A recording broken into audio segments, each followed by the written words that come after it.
Welcome, children.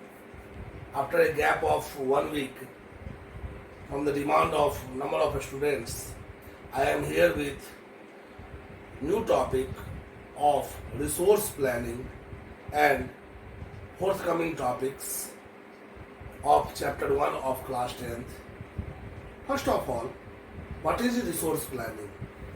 Resource planning is an strategy, a widely accepted strategy to utilize available resources to its optimum level. Resource planning is a process which is able to mitigate the problem of unequal distribution of resources. So, particularly in the country like India, resource planning is the most essential item. This can be substantiated by a number of facts. First of all, India is a country with plenty of resources but unequally distributed throughout. Second, India is a country have number of socio-economic disparities. There are regions with very huge amount of mineral and energy resource, but meanwhile there are regions which are deficient in all those resources.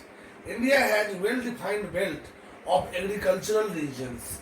India has well-defined belt of urban regions, of resource plenty. So what we need is to plan all those resources. In this process, after independence, Government of India established Planning Commission in the year 1950 with the Prime Minister of India as its head and National Development Council, which was overtaken by Niti Aayog in 2014. Hence, a quote comes, resource planning is essential for a country like India. Now, what is resource planning and what are resource planning strategies?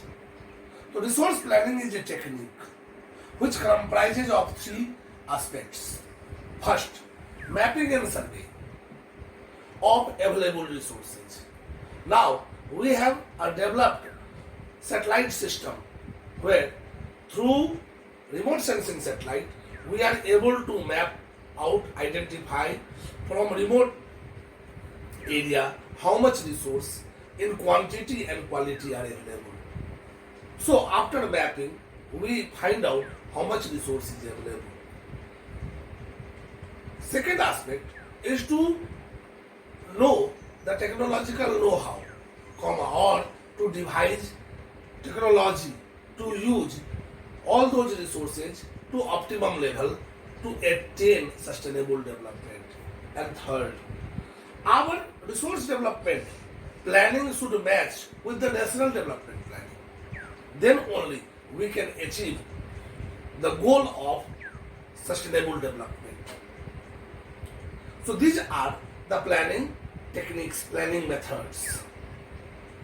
Now question comes, why resource planning? Resource planning is for conservation of resources. So here comes topic, conservation of resources. Conservation of resource is most significant today from number of point of views. First of all, what problems did evolve for the human being to carry resource conservation? I have been telling the two problems. First, the problem of ecological disorder. Number of ecological disorder like land degradation, water pollution, atmospheric imbalance like oxygen, carbon dioxide, nitrogen imbalance in the atmosphere, the problem of greenhouse effect, ozone layer depletion, acid rain, and last but not the least, the global warming. All these are triggering number of diseases. So the first problem of resource conservation is to disallow such kind of imbalance. Second, the wide socio-economic disparity. That is, there is social disparity as well as economic disparity between haves and have-nots. This has given plenty of time and space for thinkers to think how we can achieve resource conservation. Then Gandhi was the champion to give a very logical way of resource conservation. First, he said production, mass production should be stopped.